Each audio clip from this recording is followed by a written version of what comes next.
put it that way, that I worked with either AIDS or cancer. And, it was at a perfect time in my life. I was young, and I was going to go ahead and seize the day. And I had just gotten divorced, so of course I was going to play the field and live wild. And all of a sudden, I land the job. I start doing case management. Of course, AIDS really just scared me. And so I thought, okay, that's fine. We're not going to play the field. We're going to be a good girl. But working with these individuals, I never heard. Obviously, I've never heard, please, I wish I could do the dishes more. I wish I could have cleaned the house better. Yeah. I wish I could have, no, I heard, I wish I wouldn't have feared as much. I wish I would have made my feelings or my emotions known. I wish I would have loved abandonedly, recklessly and abandonment, in abandonment. I should have taken the trip. I mean, you heard those types of things. Yeah. And so I took away from that whole it changed my whole entire outlook about how, people are gifts to humanity, and that we all have wrapping paper. Especially Bill. He's got a couple of coats. Oh, yeah. But a couple layers. And I especially like it when he wears the ribbons in his hair. So I left him at home. I left him at home today because I knew it was a distraction to what you were going to say on the show. So. Especially those little curly key ones. Yeah, those are really nice. The pink ones I don't like. But really, it's our job to one another to recognize the gift, unwrap the gift, and really behold the present that each person is. And there's no enemies, right? Especially whenever we have different viewpoints.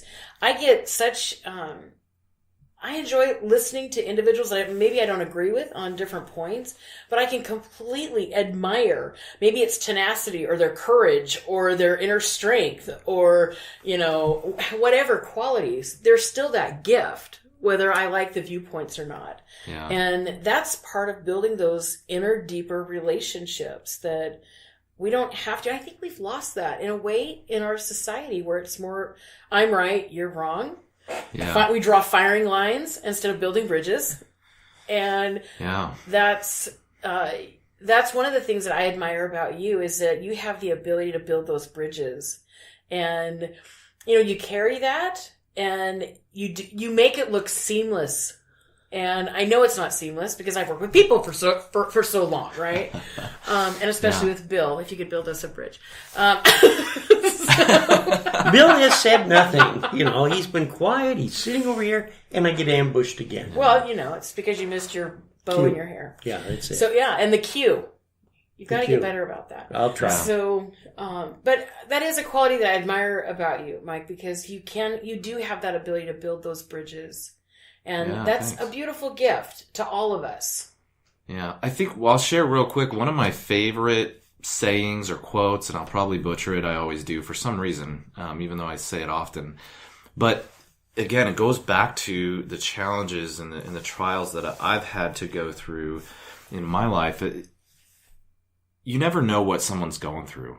True. And you may come across somebody, whether it's in business, it's a potential client or a customer, somebody is upset with you or just acting kind of crazy, for lack of a better term. And, I always go back to the saying of be kind, for everyone is going through some sort of struggle. And I have no idea. Candace, I could have walked in here before this show, Bill, either one of you, and you could have got a phone call that, your grandmother just passed away. Sure. And I could have walked in here and you would have been grumpy or upset with me or something. And I just assumed you were being a jerk. But it's giving people the benefit of the doubt that, you know what, Candace, you could have been, and this is all hypothetical. Of course, Candace is not being mean to me, but you could have been a total jerk to me. And the gut reaction is to kind of reciprocate that. Sure, absolutely. But and I'm not perfect at this. I've kind of learned that there's something going on. Probably. It's probably not me that is causing you to treat me that way. And it's, and in business sometimes we get treated poorly and we have to think, well, wait a minute. It's not personal. It's not me. There's something going on in their life that I don't know about, and just being able to step back and say, give people the benefit of the doubt. Yeah. I give her the doubt all the time. Every time I come in here to the studio to do a podcast, I give her a benefit of the doubt. You just Will said she doubt. show up? Yes. Doubt. Doubt. Not benefit. Doubt. Doubt.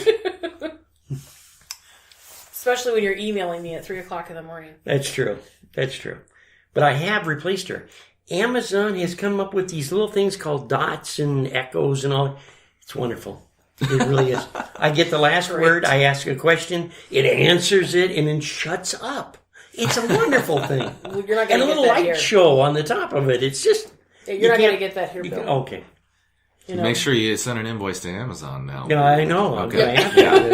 It's Sponsored been wonderful. by. Sponsored by. So what are the top 3 things that you feel are important in a relationship for building it? Ooh, good question. Authenticity, transparency, grace. Can you expound on each of those? Authenticity, I better write this down so I don't screw it up. Authenticity, transparency, and grace.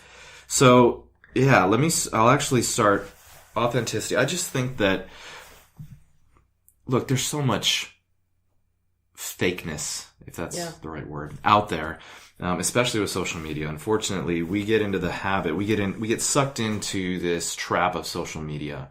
And what I mean by that is we compare ourselves to everyone else's highlight reel. Mm-hmm. Nobody goes on Facebook and says, I'm having a horrible day because this, that, and the other thing happened. Well, some people do, depending on what's going on. It is social, but yes, I understand. But most of what's on there is the human highlight reel. Yeah. Here's everything great about my life. And, I don't have the scientific studies to cite here on the show, but I've read several that talk about how we're making ourselves depressed by spending so much time on social media. Because why? We're comparing our real lives, our real struggles with everybody else's highlight reel.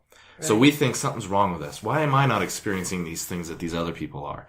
Well, the truth of the matter is they are experiencing the same challenges you are, or if not worse, they're just not sharing. It's not sexy to put that on social media. Right.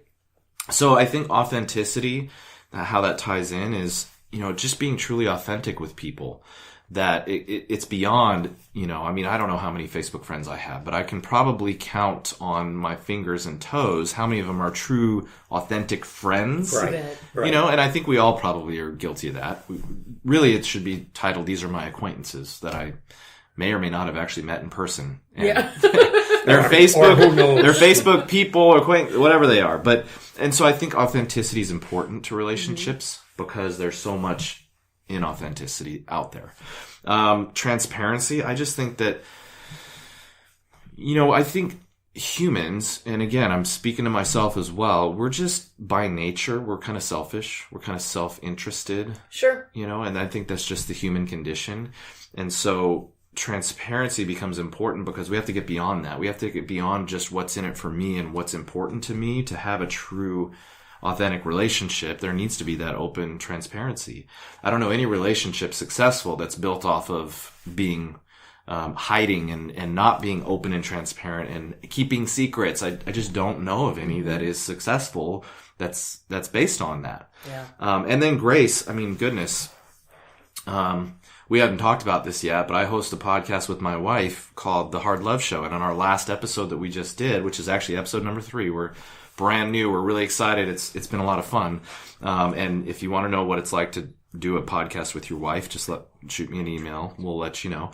But we talked all about forgiveness and grace. And it's easy to kind of get wrapped around, well, you hurt my feelings, and no, you did this, or I'm offended at that. But there's just so much power in extending grace. You bet. Isn't that the truth? So we've got a couple of questions really fast. Okay. One, where can we find your podcast? Absolutely. So if you go to www.hardlove.show, it's one of those new vanity URLs, hardlove.show. You can find our podcast. And then just in general, if you're interested in connecting with me and kind of what I'm involved with, you just go to mikeskiff.com and you'll find who I am, what I'm all about, and what sorts of things I'm involved with. Well, Candace, I was going to give you the last word of the show because you usually take it. However, you have been censored. You are so busy writing, I don't want to bother you at this moment. Because you can't multitask. There's no way you're going to multitask. Hey, we really appreciate you coming by. Look forward to having another podcast with you. This has been very, very interesting. Yeah, I would love to actually get you and your wife together here. Yes. And we'll talk about the Hard Love Show. Absolutely. Yeah. We will do it. That sounds awesome. That would be fun. So it's been really great. If you want to know what we're up to, just check us out at www.keepusmiling.com. And we have a nice website where you can listen to some of our other podcasts.